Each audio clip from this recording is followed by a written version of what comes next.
بسم اللہ الرحمن الرحیم۔ سیرت رسول صلی اللہ علیہ وآلہ وسلم، باب اول، تیسرا حصہ۔ دوسرے روز حضرت ہاشم علیہ السلام نے اپنے ساتھیوں سے کہا کہ خوبصورت لباس زیب تن کریں اور پھر بہت جاہ و جلال کے ساتھ پدر سلمہ کے خیمہ میں داخل ہوئے۔ پدر سلمہ کے خیمہ میں ان کے رشتہ دار اور علماء یہود کافی تعداد میں موجود تھے۔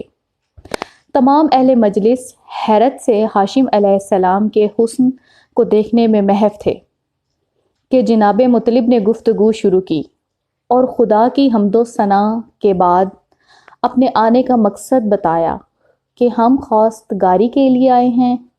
جناب سلمہ کے والد نے کہا کہ سلمہ نے بھی رضامندی کا اظہار کیا ہے اور ہم نے آپ کی دعوت قبول کی، لیکن ہم اپنی قدیم رسم یعنی زیادتی مہر پر عمل کرنے پر مجبور ہیں۔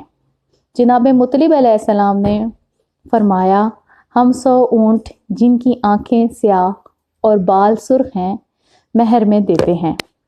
اسی مجمع میں ابلیس بھی موجود تھا۔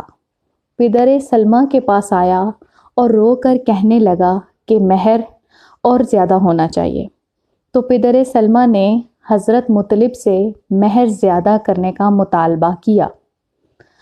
مطلب نے کہا کہ میں 1000 مسکال سونا اور اضافہ کرتا ہوں۔ ابلیس نے اور زیادہ اضافہ کرنے کا کہا تو آپ نے 5 کنیزوں کا اضافہ کیا۔ یوں بار بار ابلیس مہر بڑھانے کا مطالبہ کرتا رہا اور مطلب اضافہ کرتے گئے۔ آخر کار سلمہ کے پدر نے ڈانٹ کر اس بوڑھے ابلیس کو خیمے سے باہر نکال دیا۔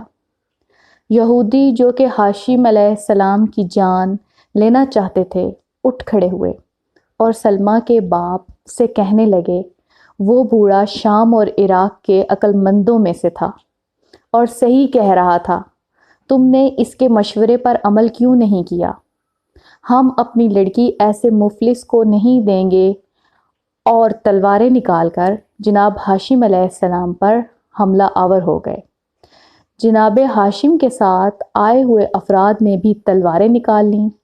مطلب نے یہودیوں کے سردار کے وار کو روکا اور جناب ہاشم علیہ السلام نے شیطان کو دبوچ لیا اور اٹھا کر زور سے زمین پر پٹخا۔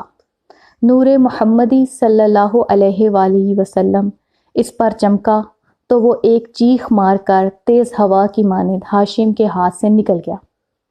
پدر سلمہ اور دیگر شرفاء نے آ کر تنازع کو ختم کرایا، ورنہ کوئی بھی یہودی زندہ واپس نہ جاتا۔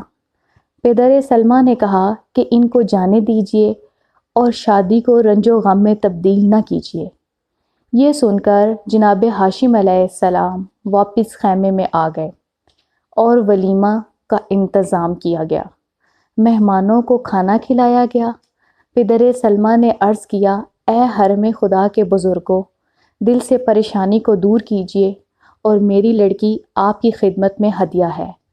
مجھے مہر اور مال کی ضرورت نہیں، لیکن جناب ہاشم نے جو مقرر مہر تھا اس سے کچھ بڑھا کر ادا کیا اور یوں حضرت ہاشم علیہ السلام کا نکاح جناب سلمہ کے ساتھ سر انجام پایا۔